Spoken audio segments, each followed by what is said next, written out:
साथियों, आज हम एक दार्शनिक चर्चा में जो है वो इकट्ठे हुए हैं।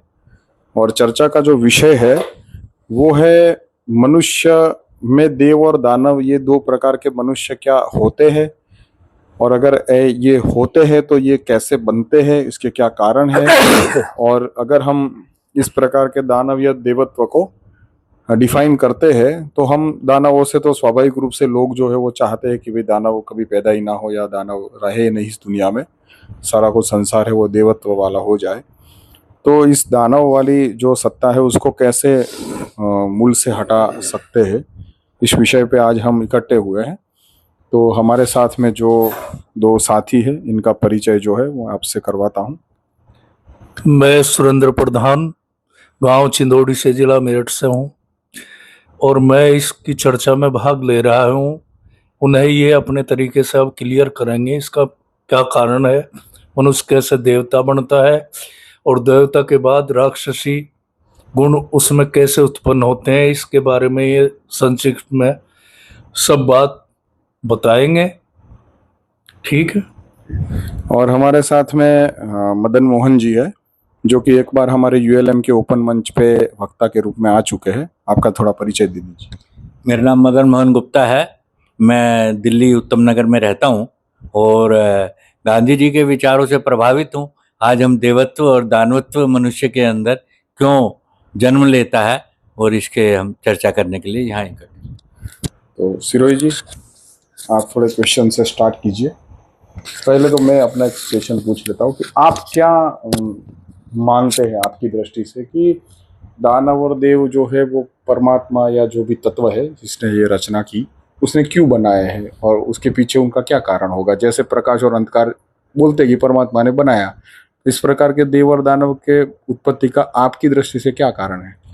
दरअसल परमात्मा ने जो अपनी सृष्टि का निर्माण किया है उसमें उन्होंने आत्माओं को स्वतंत्र कर्म करने के लिए छोड़ दिया है और कर्म के आधार पर ही अगली व्यवस्था शुरू हो जाती है। जो अच्छे कर्म करते हैं वो देवत्व के आधार पर देवता बन जाते हैं और जो बुरे कर्म की तरफ चले जाते हैं वे एक राक्षसी रूप धारण कर लेते हैं। मेरे हिसाब से तो इसका फैक्टर यही है, कर्म की प्रधानता। जैसे गीता में कहा है कि मेन चीज मनुष्य का कर्म है और फिर इसके बाद में योनि सिस्टम शुरू हो जाता है सृष्टि का। जब तक ये सृष्टि रहती है उसी चक्र में ये सारी व्यवस्था चलती रहती है। हमारे साथी अब ये बताएंगे देवत्व का और राक्षसी का महत्व क्या है। आपकी नजर में क्या है? नमस्कार। मतलब किसको देवता, ईश्वर ने जब सृष्टि बनाई, बोलते हैं, प्रकृति ने हमको बहुत अनुपम भेंट दी है। उस अनुपम भेंट का जहाँ पे प्रचुरता में उपलब्धि हो उसको हम देवत्व कहते हैं, और जहाँ पर वो प्रचुर उपलब्धि का हम ना हो उसको हम दानवत्व कहते हैं। जैसे प्रकाश, प्रकृति ने परमात्मा ने प्रकाश दिया, जहाँ प्रकाश नहीं है वहाँ अंधकार है। जहाँ परमात्मा ने हमें सुख दिया, जहाँ सुख नहीं है वहाँ दुख है। तो इस तरीके से परमात्मा ने हम सबको सृष्टि के अंदर अपूर्व संपत्ति दी है। और उस संपत्ति का जब तक हम उपयोग करते हैं और उसका सदुपयोग करते हैं तब तक हम सब सुखी हो सकते हैं। परमात्मा ने हमें इतनी प्राकृतिक संपदा दी है कि हम सबकी आवश्यकताओं की पूर्ति के लिए प्रचुर है, लेकिन लालच किसी भी मनुष्य का पूरा करने की क्षमता नहीं है। अब वो लालच जब मनुष्य के अंदर बढ़ता है, जब वो दूसरे का किसी का अधिकार छीनकर अपनी आवश्यकताओं को जरूरत से ज्यादा बढ़ाता है, तो ये दानवत्व प्रकट होता है। उस इच्छाओं पे कंट्रोल करने के लिए सभी धर्म हमें यही शिक्षा देते हैं कि जियो और जीने दो। आपको अपना जीने का अधिकार है तो दूसरे को जीने देने का भी अधिकार, कर्तव्य आपके साथ है। यदि आप किसी दूसरे का अधिकार छीनते हैं तो आप दानवत्व को जन्म देते हैं, और यदि आप दानवत्व को जन्म देंगे तो एक दिन ऐसा आएगा जिस दिन आप भी जीने लायक नहीं बचेंगे, क्योंकि विपरीत ताकतें कभी ना कभी, गुब्बारा जब जरूरत से ज्यादा प्रेस किया जाएगा तो वो बर्स्ट होकर आपको भी लील जाएगा। ऐसा हमारा सोचने का है। जिस तरीके से हम आज पूंजीवादी व्यवस्थाएं पूरे विश्व के संसाधनों पर कब्जा करने का प्रयास करती हैं, तो एक ना एक दिन ये बस्ट होकर उसको भी लेने की कैपेसिटी रखता है। अपने ही आपके करे हुए उन दुष्कर्मों का फल जो है आपको प्रकृति देने का कैपेसिटी रखती है। समय उपयुक्त आने पर जब ये पाप का घड़ा भरेगा तो प्रकृति जो है आपको विनाश अवश्यंभावी है, ऐसा मैं समझ सकता हूँ। तो सवाल आपके लिए एक दूसरा है कि आप ये बताइए कि ये जो दानव है उसको आप रखना चाहते हो या उसका निर्मूलन करना चाहते हो? प्रकृति ने हमको अनुपम भेंट दी है, जब हम उस अनुपम भेंट को जो जहां पर वो अनुपम भेंट नहीं है, वो क्यों नहीं है? क्योंकि किसी ने उसका ज्यादा संसाधनों पर कब्जा करने का प्रयास किया है, इसीलिए किसी तीसरे के पास नहीं है। जहां नहीं है, देवत्व का मतलब है प्रकृति देती है, दानवत्व का मतलब है कि वो लेने की होड़ में लगा है और असीमित मात्रा में लेने की होड़ में लगा है, तब जो है दानवत्व प्रकट होता है। ठीक है, आप क्या सोचते हो सर जी कि ये जो दानव है वो रहना चाहिए, दानव प्रकृति ने बनाए हैं और कुछ कारण से बनाए हैं या फिर इसका निर्मूलन? मतलब वो कोई अनिवार्य चीज है क्या? प्रकृति का नियम है, जो अपने संयम में लोग चलते हैं वे सभी लोग देवत्व के दायरे में आते हैं, और अनाधिकृत चेष्टा जो भी मनुष्य करता है वे सब मतलब दानवीय प्रकृति में आ जाते हैं और उसके भयंकर दुष्परिणाम होते हैं। जैसा अभी सृष्टि में हमारे ये युद्ध चल रहे हैं, इसमें सब अपने अनाधिकृत चेष्टा कर रहे हैं, और वही जैसे हमारे साथी ने बताया है, अनधिकार चेष्टा में गुब्बारे में जब ज्यादा हवा हो जाती है, कर्म आदमी के बिगड़ जाते हैं, तो एक दिन वही बुरे कर्म उसको भी ले जाते हैं। और शुभ कर्मों का प्रभाव तो ये होता है, असली शक्ति तो मनुष्य की देवत्व की आत्मिक शक्ति होती है, और आत्मा का कभी अंत भी नहीं होता, उसका तो कभी विनाश, आत्मा का संबंध सीधा परमात्मा से होता है, क्योंकि परमात्मा का अंश आत्मा का होता है। और जो मनुष्य आत्मा की प्रेरणा से चलते हैं वो कभी देवत्व से बाहर जा ही नहीं सकते, और ना उसे कोई शक्ति भयभीत कर सकती। जैसा हमारे यहाँ जितने भी लोग हुए हैं पहले, जो हंसते हंसते फांसी पर झूल गए हैं राष्ट्र के लिए, उन सबको आत्मिक ज्ञान था, क्योंकि मृत्यु कोई विषय नहीं होता भाई। 5 तत्व से हमारा शरीर बना है, 5 तत्व 5 में चले गए, आत्मा अमर है, आत्मा कर्मों के आधार से पुनः ज्ञान और परिवर्तन के आधार उसका पुनः उनका फिर जन्म होना है, और जैसा चाहता है कर्मों के आधार पर उसका जन्म भी वही निर्धारित है, उसे कोई मिटा नहीं सकता। परमात्मा तो न्यायकारी है, वो किसी के साथ अन्याय कैसा करेगा।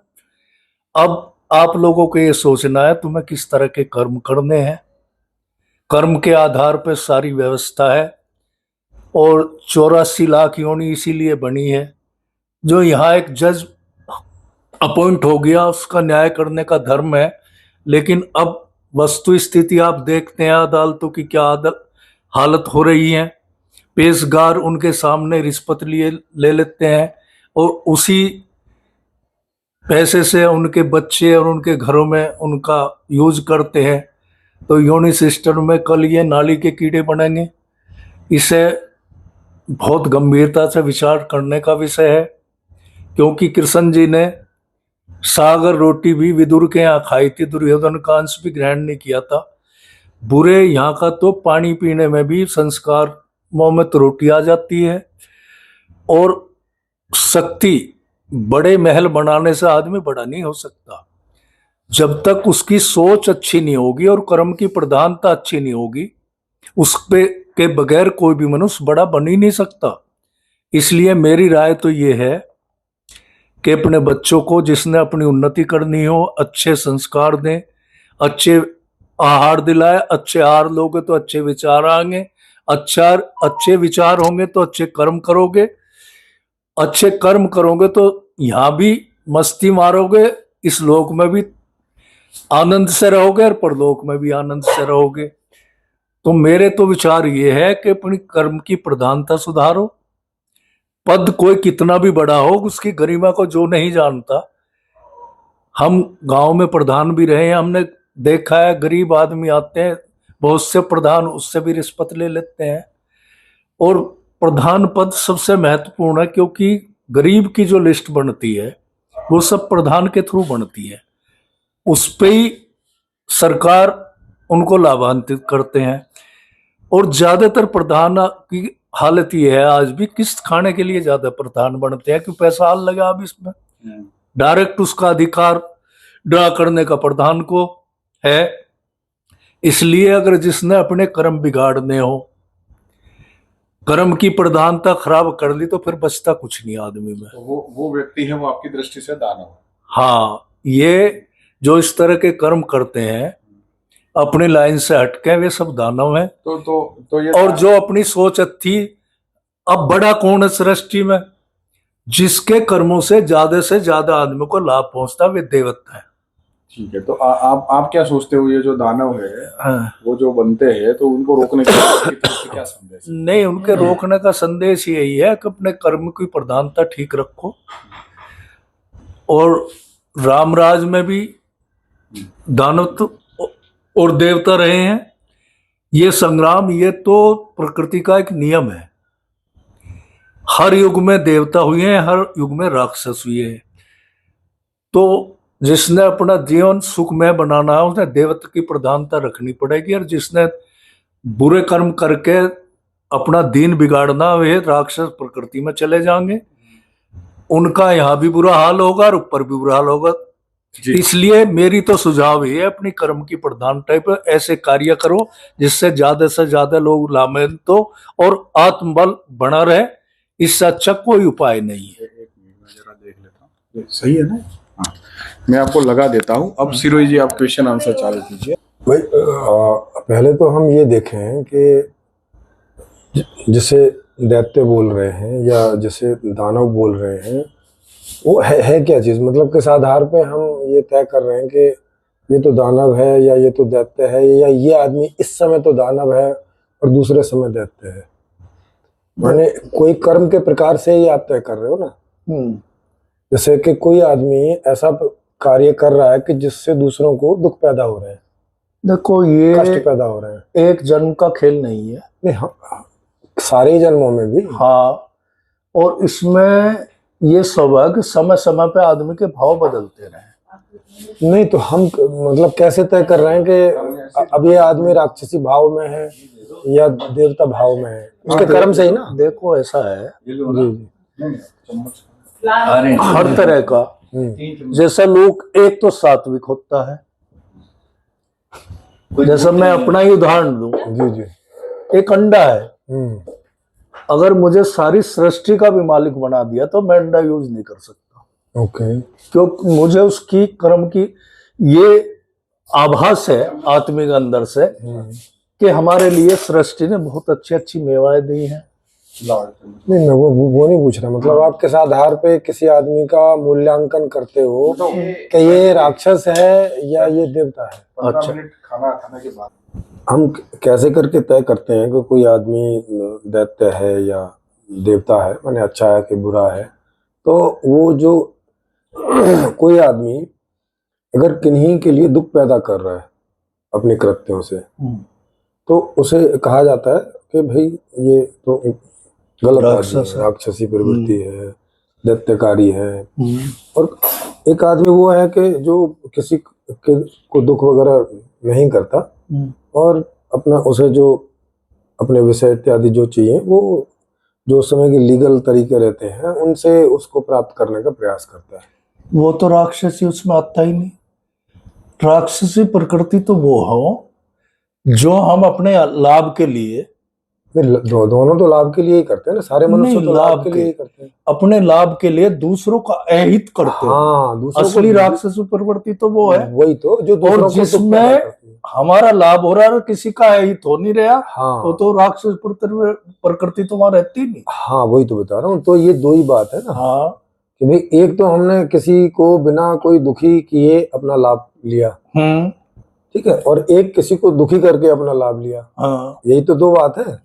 हाँ, अब यहाँ पे हमें ये देखने की जरूरत है कि भाई ये जो दूसरे को दुखी करके अपना लाभ लेने का प्रयास कर रहा है, ये क्यों कर रहा है ऐसा? ये अनधिकार चेष्टा है, हाँ, किस्म की। अनाधिकारी है, हाँ, क्योंकि जिसका हमें अधिकार तो है नहीं, क्योंकि व्यवस्था अधिकार नहीं दे रही है वैसा। दे नहीं रही। हाँ। उसके बाद हम चेष्टा कर रहे तो हैं। वो कर क्यों रहा है? उसके पीछे वो कारण क्या है? अज्ञानता में कर रहा। किस बात की अज्ञानता है? उसको तो पता है अज्ञानता ना है, कि उसे भाई अपने अधिकार की चेष्टा का पता ही नहीं तुझे करना क्या चाहिए। ये तो उसे मालूम है ना कि चोरी करेगा, ठगेगा, तो ये तो कानून जुर्म है, पकड़ा जाएगा तो जेल में जाएगा, इसका तो ज्ञान है उसे। ज्ञान है, मानसिकता तो कमजोर है। वही तो, विचार शक्ति कमजोर है, इसलिए तो कर रहा है। किस कारण से? कि इसके दुष्परिणाम आवेंगे, उसे पता जरूर है, हाँ, लेकिन मानसिकता कमजोर है। विचार शक्ति जैसे जैसे क्या कमजोरी है मानसिकता में? कमजोरी, विचार आत्मबल नहीं है। हाँ, जैसे आत्मा में कौन सा बल कम है? आत्मबल में जो विचार सोचने की शक्ति है वो आती है। शुद्ध शक्ति कहाँ से उत्पन्न हो? ये शुभ कर्मों से आती है ये चीज। नहीं, देखो, ये तो ऐसे लूप बन जाएगा कि कर्म करने से विचार करने की शक्ति आती है, और विचार करने से, विचार तो किए इसलिए जाते हैं कि क्या करें और क्या ना करें। देखो अब ये सवाल मन का आ गया। नहीं, तो ये नहीं आया ना मन का। हाँ। ये तो उल्टा हो जाएगा ना। हाँ। मतलब हम लोग, कोई भी आदमी विचार किस लिए करता है कि भाई मुझे जो पाना है वो मैं किस तरीके से पाऊं, माने मैं क्या करूं, इसी के लिए तो विचार करता है। और आप कह रहे हो कि ये विचार करने की शक्ति तो करने से आती है, लेकिन करना तो अब यही तो फर्क आ गया। हाँ, राक्षस देवता में यही तो अंतर आ जा। क्या बताइए? भाई कर्म के आधार से एक तो हमारा अधिकार क्षेत्र है। नहीं, पहले तो ये बताइए कि कर्म पहले आ रहा है कि विचार पहले आ रहा है? विचार पहले आ रहा। हाँ, तो इसका मतलब, विचार से ही तो कर्म बनेगा। हाँ, तो इसका मतलब है कि विचार आधार है कर्म का, कर्म आधार नहीं है विचार। हाँ, विचार आधार है कर्म का। हाँ, तो पहले कर्म आएगा, पहले विचार आएगा। हाँ, है ना? हाँ, तो कर्म से शक्ति विचार नहीं प्राप्त करता। हाँ, ठीक है ना? लेकिन विचार तो अंतःकरण के शुद्ध भोजन से आहार हमारे शुद्ध होगा, वहीं तो हमारे शुद्ध विचार आवेंगे। नहीं, रुको, देखो, विचार किस बात का किया जाता है? इस बात का किया जाता है कि मुझे जो चाहिए वो मैं कैसे प्राप्त करूं, है ना? उसके दो ही तरीके हो सकते हैं, किसी को दुखी किए बिना या किसी को दुखी करके। तीसरा तो कोई तरीका नहीं है ना? या हो सकता है कोई तीसरा भी तरीका? नहीं, कुछ तरीके ऐसा। हाँ, एक तो हमने जो हमारी चाहत है उसके लिए एक तो हम रास्ता शुद्ध है, ताकि हम किसी को परेशान नहीं कर रहे। तो दो ही तरीके हो गए ना, हाँ। कि बिना किसी को परेशान किए प्राप्त किया, या हाँ। किसी को परेशान करके। बस, तीसरा तो कोई तरीका नहीं है ना? हाँ, ना कोई तरीका नहीं। हाँ, तो ये सोचने के लिए कि भाई मैं ऐसा करूंगा तो इससे किसी को दुख होगा, और ऐसा करूंगा तो इससे नहीं होगा, हाँ, इसी बात को तो सोचना होता है। हाँ, बिल्कुल यही है, आधार ये है। हाँ, तो अब क्या उसे, जो ऐसा करता है, क्या उसे ये नहीं पता कि ये करने से सामने वाले को दुख होगा और ये करने से नहीं होगा? ये तो पता है ना इस बात का? तो नहीं पता है उसे। हाँ, तो ये तो ज्ञान तो है इसमें। हाँ, अज्ञानता लेकिन तो कुछ है नहीं। उसके संस्कार जो है वो बहुत छोटे, दुर्बल है। हाँ, अब कोई एक संस्कार बताइए कि जिस, वो सोचने का आधार होना चाहिए। बिल्कुल सोचने का आधार होना चाहिए। कोई ऐसा संस्कार बताइए जो सोचने का आधार है, जिसका फर्क पड़ता है कि वो जो है दूसरे को दुखी देके पाने की सोच में चला जाता है। भाई साधारण सी बात है। जी जी जी। कोई सुंदर महिला जा रही है, ओके, एक तो तरीका ये हो गया, हमारी चाहत बनी, हाँ भाई इसके हमारे संबंध स्थापित हों, जी, उसकी सहमति हम कर रहे। हाँ एक जबरदस्ती झपट्टा मार रहे हैं उस पर। हाँ, तो ये दो तरीके हो गए ना। कुछ चेष्टा होगी ना यही आके। कुछ चेष्टा ही है ये। इसका आधार क्या है?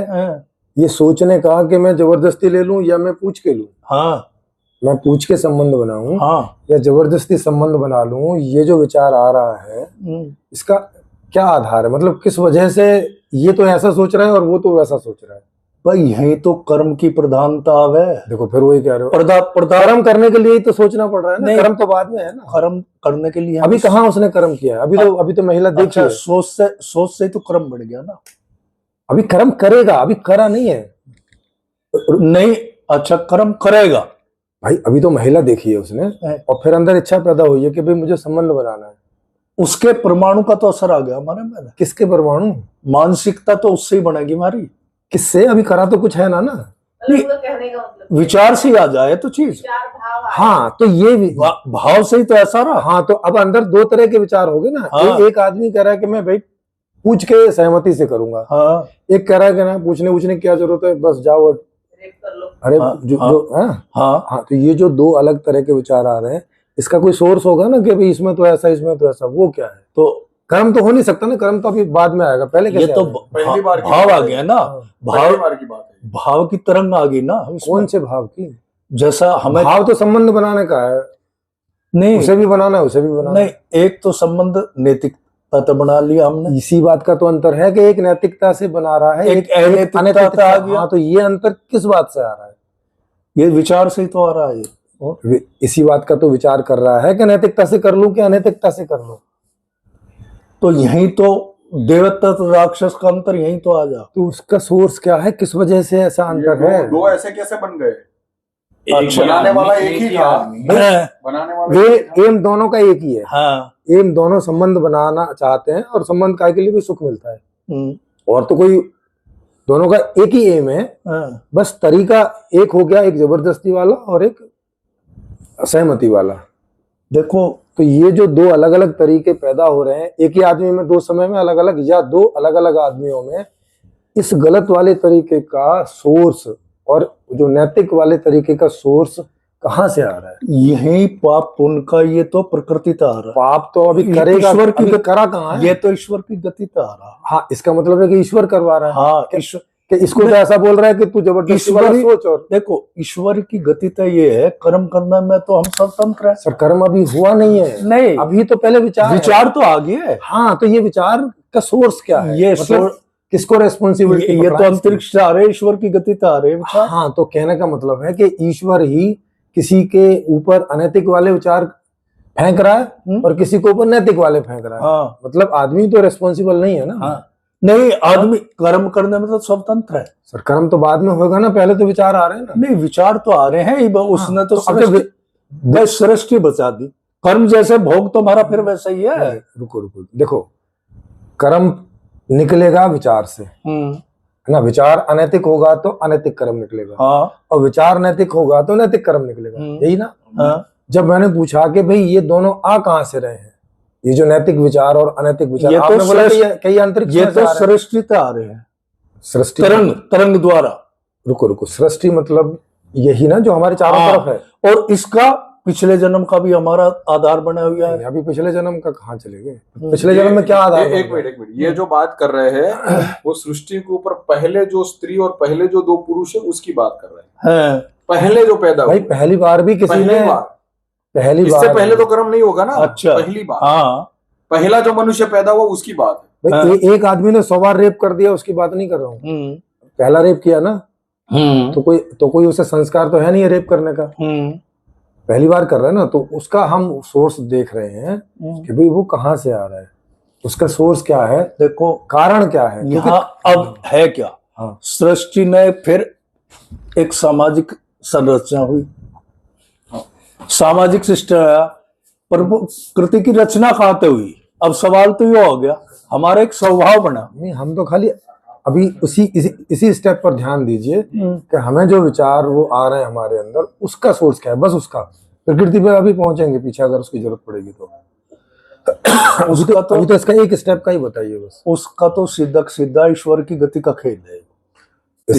इसका मतलब है कि आपकी जानकारी में इसके लिए ईश्वर उत्तरदायी है, आदमी तो नहीं है उत्तरदायी। फिर हाँ, आदमी तो फिर दैत्य और देवता नहीं है। फिर नहीं, ईश्वर जिसको जैसे विचार दे रहा है वो वैसा नहीं, कर देगा। कर्म की प्रधानता तो देवता और राक्षस लेकिन बन कर्म की गया। प्रधानता तो विचार से होगी ना, और विचार तो आप कह रहे हो कि वो तो ईश्वर दे रहा है। हाँ, तो उसने देखो, हाँ, बताइए। उसने एक प्रेरणा तो दी, सही गलत की। सुनो अभी आप कह रहे हो कि वो विचार दे रहा है, एक को अनैतिक और एक को नैतिक, तो प्रेरणा भी वैसी देगा ना।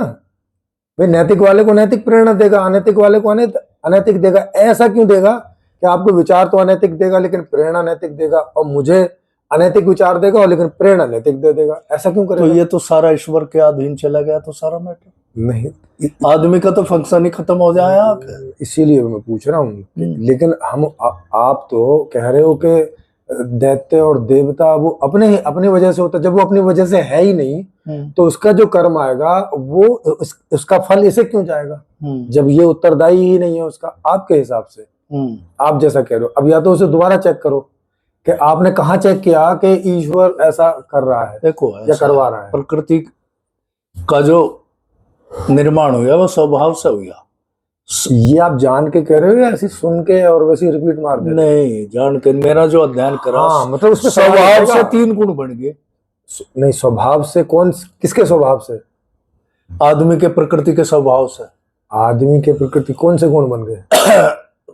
रज तम सत, रज तमोगुण, रजोगुण, हाँ, सतोगुण। तो अब अनैतिक वाला जो है वो किस गुण की वजह से आप करवा रहे हो कि इस गुण की वजह से अनैतिक आदमी सोचता और करता है? तामसिक गुण की हम प्रधानता में आएंगे तो तामसिक प्रकृति के गुण करेंगे। तो तामसिक थोड़ा बताओ, तामसिक मतलब क्या? उत्तेजना तेजो। नहीं, ताम का मतलब उत्तेजना नहीं होता, तम का मतलब होता है अंधकार। अंधकार, हाँ वही। तो अंधकार में कहाँ उत्तेजना होती है? अंधकार में उत्तेजना तो प्रकाश में होती भाई, है। जहाँ प्रकाश होगा वहां तो हम अंधेरे के कार्य नहीं करें, अंधकार के। नहीं, देखो, जो अंधकार है वो तो प्रकाश की कमी, उत्तेजना की कमी, गति की कमी, निष्क्रियता, इस बात को बोलते हैं। अगर आप संस्कृत में जाएंगे और तमोगुण का वहां पे अर्थ ढूंढेंगे तो आपको पता चलेगा कि निष्क्रियता को तमोगुण बोलते हैं, अज्ञान को तमोगुण बोलते हैं, अंधकार को तमोगुण बोलते हैं, क्रियाशीलता की कमी को तमोगुण बोलते हैं। वो क्यों रेप करेगा? रेप करना तो बहुत ज्यादा क्रियाशील काम है। नहीं, तो यही तो है, मतलब रेप करना तो नैतिक वाले से भी ज्यादा क्रियाशील काम है। उसमें तो आगे पीछे भी क्रियाशील रहना पड़ता है कि भाई पुलिस से भी बचना है, उससे भी बचना है। नैतिक वाले ने तो गया, सहमति की, कर लिया, बात खत्म हो गई। अनैतिक वाले की तो बहुत लंबी चौड़ा हिसाब किताब है। उसे तो बचाव भी करना है, कहीं पुलिस आ गई तो भागना भी, उसकी क्रियाशीलता देखो ना, उसे तमोगुण कैसे कहते हैं? देखो यहाँ आके तो भाई विचार तुम्हारे आए कहीं से कहीं, विचारों से ही तो बना। तुक्का मत मारिए ना। हाँ। देखो, जब नहीं पता होता तो फिर कहिए कि नहीं पता है, और जो पता है वो कंट्राडिक्शन हो रहा है। तो फिर हम सही वाले की तरफ जाएंगे। चलो फिर आप बताओ। हाँ, वही बात। देखो, हम सब हैं चेतन। इतना तो समझ में आ गया कि रेप करने वाला भी सुख के लिए कर रहा है और सहमति से संबंध बनाने वाला भी सुख के लिए ही कर रहा है। दोनों का एम सेम है। हाँ, एम में कोई अंतर नहीं है। नहीं, अंतर तो वहां तो उसकी सहमति है, अंतर तो आ गया है। एम तो सुख पाने का है ना, संबंध का तो सुख। उसका तो सुख पाने का, उसका तो एम नहीं सुख पाने का, उसका भी सुख ही पाने का है। नहीं तो वो क्या कर रहा है? उसे तो कष्ट होगा उसके उसे नहीं, जो 2 आदमी कर रहे हैं उनकी बात बता रहे हैं। हाँ, महिला की बात नहीं कर रहे। हाँ, जो 2 आदमी ऐसा सोच रहे हैं कि हम सहमति से करें कि जबरदस्ती कर लें, उसकी बात करें। उन दोनों का एम तो सुख पाना है संबंध से, है ना। एम तो दोनों का एक ही जैसा है कि भाई वो स्त्री के साथ संबंध बना के उससे जो सुख मिलता है उसे पाना चाहते हैं। अब क्या कारण है कि एक आदमी तो जाके जो है भाई वो पूछ रहा है और सहमति मिल रही है तो कर रहा है, नहीं तो नहीं कर रहा है। एक दूसरा आदमी है कि पूछेगा तो वो भी जाके, क्योंकि बिना पूछे तो कैसे होगा, मतलब जबरदस्ती भी करेगा तो बताएगा तो ना क्या करना है, तो पूछ रहा है एक तरह से। और वो सहमति की चिंता नहीं कर रहा है, मतलब वो ऐसा नहीं है कि पूछ रहा है तो कह रहा है करना है भाई, तो अब तो राजी हो चाहे ना हो। तो इसका मतलब क्या हो गया कि इस आदमी को इस सुख की प्राप्ति स्वाभाविक रूप से वहां पे निश्चित नहीं है उस व्यवस्था में। मतलब ये इस आदमी को भी अपना प्रयास करना पड़ रहा है, जो नैतिकता वाला कर रहा है, और जो अनैतिकता वाला कर रहा है इसे भी अपना प्रयास करना पड़ रहा है। जिस भी समाज में ये दोनों रह रहे हैं उस समाज में इसके लिए कोई निश्चितीकरण नहीं है। उदाहरण के लिए जैसे जॉब में चले जाइए, अब जॉब जो है वो व्यवस्था ने सीमित, मतलब एक व्यवस्था इस प्रकार की है कि सीमित जॉब है, है ना, हर आदमी के लिए जॉब वो क्रिएट कर नहीं पा रही है, व्यवस्था में प्रॉब्लम है। अब क्या होगा कि जिनको मिल जाएगी जॉब लीगली के भाई कंपटीशन पास कर गए, जो भी तरीका उस व्यवस्था में हो, वो रिश्वत दे के लग गए, माने जो भी तरीका है वो हो गए। अब 1000 में से 200-400 लोगों को तो मिल गया, अब बाकियों का क्या होगा? अब जॉब तो है नहीं है, अब बाकी तो छीन झपट करके ही अपना जीवन चलाएंगे या मांग मूंग के चलाएंगे। या तो भीख मांगेंगे और या तो छीनेंगे झपटेंगे, या डुप्लीकेट साधु बनेंगे, नकली कोई भी व्यवहार करेंगे जिससे कि धन आए। सही है। तो उनके सामने ये प्रॉब्लम है।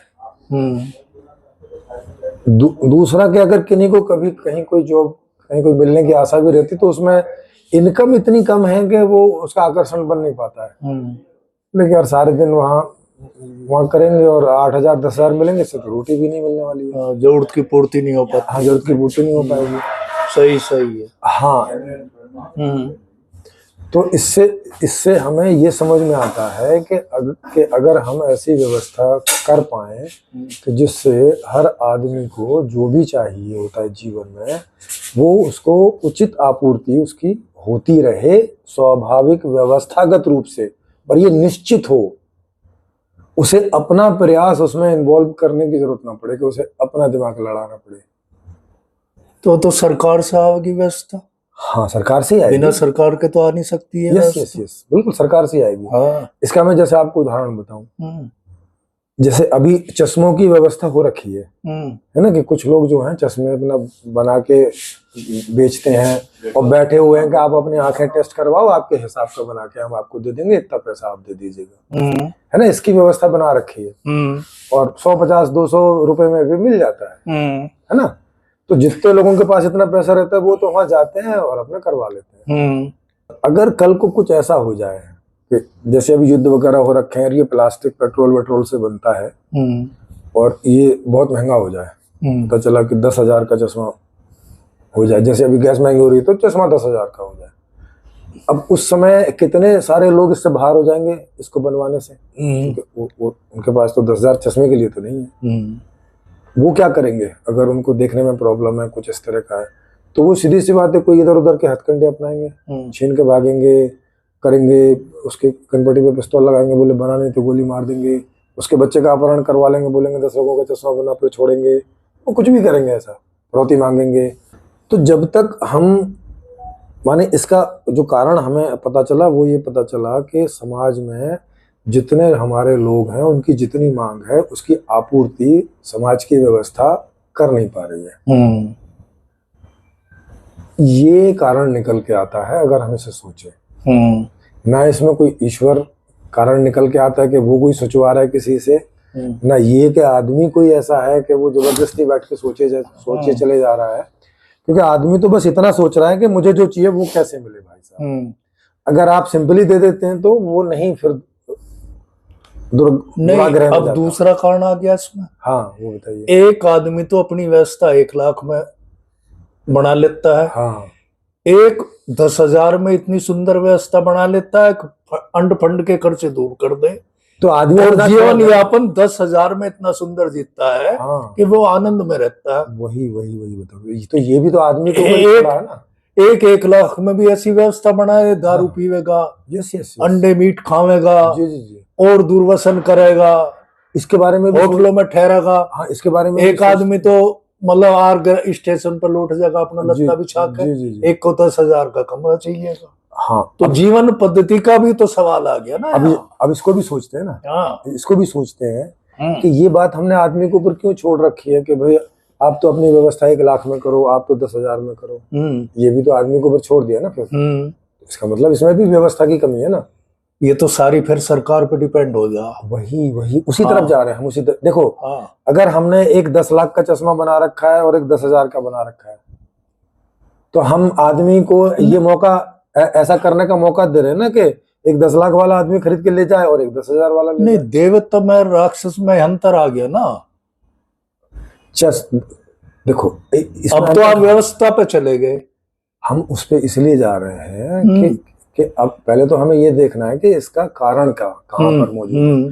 तो कारण हमें अनुपलब्धता पे आता है हाँ बिल्कुल कि आवेगा। भाई जो लोगों को, जितने लोग हमारे हैं समाज में, अगर हम उसमें से कुछ % लोगों की मांगे उचित रूप से, माने व्यवस्थागत रूप से उनको प्राप्त नहीं कराते हैं, तो फिर वो अपने हिसाब से प्रयास करते हैं। अब अपने हिसाब से तो आप जैसा प्रयास कर लें, है ना। जब व्यवस्थागत रूप से ही उसको चीज प्राप्त कराई जाए तो फिर वो अपना प्रयास नहीं करेगा ना, नहीं करेगा, उसे उन कर, झंझटों तो भी दूर हो जाएगा। हाँ, वो बिल्कुल उसकी सही है। टेंशन ही दूर है ना। हाँ, भाई जब मुझे चाहिए और उसकी व्यवस्था ने कर रखी है फिर proper, तो फिर सरकारी व्यवस्था में आ गया ना, सारे सरकार की दायित्व में आ गया। उसी की बात कर रहे हैं। हाँ उसी की बात कर रहे हैं। हाँ, हाँ, तो इसका मतलब ये हुआ कि जब तक ऐसी व्यवस्था नहीं होगी जो सबकी उन सारी इच्छाओं को, जो भी उस समय पूरी होनी संभव है, बिल्कुल सही है वो। क्योंकि जो है ही नहीं है उसकी तो वो बिल्कुल सही है, उसकी तो कोई ना सही मांग कह- करेगा सही और कह कोई बुरा और कोई गलत तरीका भी ना अपनाएगा। हाँ, मान लिया कोई चीज है ही ना, तो उसके लिए थोड़ी ना कोई प्रयास करेगा। क्राइम भी नहीं होगा। हाँ, क्राइम भी नहीं होगा। वही तो भाई, क्राइम तो मतलब क्या, गलत तरीके से प्राप्त करने का तरीका ही क्राइम है। भाई रामराज की गाथा क्यों गाते हैं? हाँ उन्होंने व्यवस्था दी। भाई सीता ने कोई क्राइम थोड़ा करा था ना, उसकी तो परीक्षा भी ले ली थी। हाँ परीक्षा भी ले ली। लेकिन सामाजिक सिस्टम से बचने के लिए धोबी ने जो कमेंट करा, हाँ उसे बाहर भेज दिया। हाँ, तो अब इन्हें लेकिन वे तो तपस्वी थे, साधना पूर्ण थे। नहीं तो इन्हें तो लेकिन साधारण आदमी थोड़ा करता है ये काम। नहीं, लेकिन इन्होंने सोचा नहीं कि भाई साहब आप धोबी के कहने से है किसी को ऐसा कैसे कर सकते हो, ये तो अन्याय की कोई एक कटिंग- अन्याय की प्रकाष्ठा थी। हाँ। अगर इससे सामाजिक सिस्टम से सोचा जा, लेकिन वे तो साधना में इन चीजों से ऊपर उठे हुए थे ना। नहीं अब ऐसा सोचना भी बेकार है ना। मतलब कोई साधना में उठा हुआ है तो उसकी वाट लगाओगे क्या? हाँ, ये तो गलत बात है ना। बेसिकली ये तो अपराध था। हाँ, तो फिर अपराधी है, तो हाँ। उसे अपराध की नजर से ही देखना चाहिए। उसे हम ऐसे संगमरमर लगा के क्यों बोल रहे हैं कि ये तो भाई त्यागी हाँ। थे, वैरागी थे? सामाजिक अपराध था। हाँ, सामाजिक नहीं, राजकीय अपराध है सीधा। हाँ, राजकीय अपराध था। हाँ, हाँ। अब इस चीज को अब हम ऐसे करके देखें कि जब हमें ये बात समझ में आ गई कि भाई इसका कारण तो ये है, तो अब जब हमें पता चलेगा तभी उधर प्रयास भी किया जाएगा। अगर हमारी वो ज्ञान में ही बात ना आएगी तो ऐसे ही समझ के बैठे रहेंगे कि अच्छे तो आदमी खराब है, इसकी तो पिछले जन्म खराब है, इसका तो ये खराब है, या भगवान ने कुछ ऐसा कर दिया होगा, ऐसा कुछ हो गया होगा, टाइप का ऐसा कुछ भी मान के बैठे रहो, तो फिर उस व्यवस्था की ओर में हम लोग सोचेंगे समझेंगे, गति नहीं करेंगे। क्योंकि जहां कमी हमें पता चलेगी तो उधर ही प्रयास भी किया जाता है ना। जैसे मुझे पता चले कि अरे यार मेरी कोई गंदगी लग गई है और उससे मुझे बदबू आ रही है, स्मेल आ रही है, तो मुझे पता चलेगा तब मैं उसका कुछ करने की सोचूंगा। अगर मुझे ये पता ही ना चले, मुझे ऐसा लगेगा कहाँ से किससे बदबू आ रही है, और फिर वो इस आदमी से आ रही होगी, यही बैठा है यहाँ और फिर उसे पकड़ के पिटाई करने से। अब इस व्यवस्था पे आ जाइए जो चल रही वर्तमान में। जी जी जी। अब यह सीधी पूंजीवादी व्यवस्था है। हाँ, तो ये है नहीं? बिल्कुल। और इसका मुझे तो ये भी पता है इसके रिजल्ट क्या हो। इसका रिजल्ट यही है क्रांति के बीज उत्पन्न हो जा। नहीं वो तो अलग चीज है। हाँ। अब ये जो व्यवस्था है ये केवल 10% लोगों को ही ऐसा मौका दे पाती है कि उन्हें जो लेना है वो ले सकते हैं। हाँ, उनके पास पर्याप्त पैसा होता है। बिल्कुल सही बात है। 90% लोगों के पास इतना पैसा नहीं होता कि वो लीगली अपनी मांगों को पूरा कर सके। उन्हें अनंतर ही दूसरे तरीके करने पड़ेंगे, या तो फिर गरीब होके जियो, है ना, त्यागी तपस्वी, आधी लंगोटी आधी रोटी, वो ऐसे करके जीते रहो। वो भी कोई जीने में जीना है नहीं है ना। तो या तो मर के जियो, और या तो अगर ढंग से जीना है तो फिर दूसरे तरीके अपनाओ जिसमें तो स्वभाव की इस व्यवस्था में क्रांति हो जा। हाँ, एक सिचुएशन में जाकर हाँ, तो वो तो जब क्रांति हो जा, स्वाभाविक है ये। यस। लेकिन क्रांति होने पर भी जब तक वैसी व्यवस्था नहीं आएगी उसमें भी यही दिक्कत खड़ी होगी, और ये दिक्कत तब तक चलती रहेगी जब तक ऐसी व्यवस्था नहीं आ जाती जो सबकी गारंटी करे कि भाई आपको जो जितना सब जब कुछ चाहिए वो सब मिलता रहेगा लीगली और व्यवस्था से मिलता रहेगा। ऐसा नहीं कि आपको प्रयास करना पड़ेगा अपनी ओर से।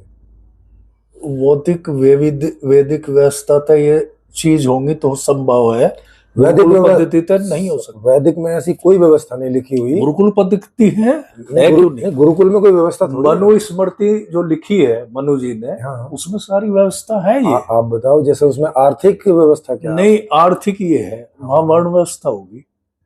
वर्ण व्यवस्था में आर्थिक व्यवस्था मतलब जैसे आप अगर कुछ मांग करेंगे, है सारी सुख सुविधा की मांग करेंगे, उसकी आपूर्ति कैसे होगी? उसकी तो ऐसा जैसा जिसका बौद्धिक स्तर है, ये मतलब- प्रकृति का नियम है वर्ण व्यवस्था में। हाँ। उसे टाल भी नहीं सकते। नहीं, जैसा हमारे शरीर के, देखो ये ब्राह्मण हो गया, उसकी बात नहीं कर ये रहा। क्षत्रिय हो गया, ये वैश्य, ये शूद्र हो वो गया। ठीक है, हाँ, जो आदमी जो चीज की मांग करेगा उसकी आपूर्ति कैसे, उसकी आपूर्ति पूरा करने का ना, सिस्टम क्या है? मांग का जैसा उसका बौद्धिक है, मांग तो उसके अनुरूप ही करेगा, उससे हाँ, अलग भाई। करेगा कहाँ वो? समझे नहीं, वो जो भी मांग करेगा ना, करेगा ना, कुछ तो मांग, हाँ, कुछ तो मांग करेगा कि नहीं? हाँ, जिसके लिए अभी अपराध करता है वो वाली मांग करेगा ना। हाँ। हाँ, तो उसकी आपूर्ति का वहां क्या प्रोग्राम है? मतलब कैसे मनु की व्यवस्था, उसकी मांग कैसे लेगी और उसकी आपूर्ति कैसे करेगी? देखो, रामकृष्ण की व्यवस्था में यही तो अंतर था। रामकृष्ण की किसी रामायण में कोई व्यवस्था लिखी हुई नहीं है। हाँ। नहीं, मनुस्मृति तो समाज का ढांचा दिया। वही बता रहा हूँ, आप बताइए मनुस्मृति में कहाँ व्यवस्था है ऐसी कि कोई आदमी कहाँ मांग करेगा और उसकी कैसे कैसे उसका प्रोडक्शन होगा और कैसे आपूर्ति देखो, होगी? मांग तो जैसा जिसके वर्ण व्यवस्था में जैसी सिस्टम होगा आदमी का जीने का, वे व्यवस्था उसकी होंगी। समझे नहीं? अगर ऐसी होती तो वो व्यवस्था टूटती क्यों? टूटी कहाँ है? तो कहाँ है फिर ये वो तो व्यवस्था? परिवर्तन हो जाए, संसार में चलता रहे। नहीं नहीं, अच्छी चीजों को कौन छोड़ता है भला? है? आदमी तो नहीं छोड़ता। नहीं, अच्छी तो छोड़े। आप देखो, आप ये चश्मा छोड़ के दिखाओ जब तक कि इससे बेहतर ना आ जाए। इससे खराब वाले चश्मे के लिए इसे छोड़ के एक दिखाओ। बात बताओ, यहाँ सामाजिक से पति पत्नी के संबंध ऐसे हैं, अगर वे दोनों अपना मेंटेन रखे तो, और घर में नहीं, ये देखो फिर कह रहे हो मेंटेन रखे, वो क्यों रखे हैं? हैं। आप आदमी से अपेक्षा कर रहे हो कि वो मेंटेन करे, हाँ फिर व्यवस्था का क्या काम है? भाई, ईमानदारी एक ऐसा वो है। देखो, ये ऐसी बात है कि भाई आप बीमार पड़ गए, अपना इलाज करो। शुभ कर्मों से संतोष का धर्म मिले। फिर वही बात है, आदमी के ऊपर क्यों छोड़ रहे हो कि वो शुभ अशुभ कर्म करे? नहीं तो वो तो आदमी दे कर्म करने की तो स्वतंत्र बना दिया ईश्वर ने। फिर वही बात है, अगर उसने ईश्वर ने स्वतंत्र बना दिया तो फिर वो रावण भी बने, फिर आप उसे दंड क्यों दे रहे हो? नहीं, रावण अब तो कर्म के आधार पर तो फिर देवतर राक्षस बन गए ना यहाँ के। समझे नहीं? देखो फिर वही बात है, हम फिर वही पहुंच जा रहे हैं कि आप फिर वही पहुंच जा रहे हो कि ईश्वर बना रहा है या आदमी इसके लिए उत्तरदायी है। जबकि अभी हम लोग चर्चा करके ये पहुंचे कि व्यवस्था उत्तरदायी है, ना आदमी उत्तरदायी है ना कोई ईश्वर उत्तरदायी है। तो ये तो सारा व्यवस्था पर, सरकार पर डिपेंड आ जा सारी चीज आगे है। हाँ, आगे कुछ बचता ही नहीं। उदाहरण के लिए, हाँ, क्या ये बात खोज पर निर्भर नहीं है कि सामान को आदमी सिर पे उठा के घूमेगा या पहिए पे उठा के घूमेगा? किस पर निर्भर है?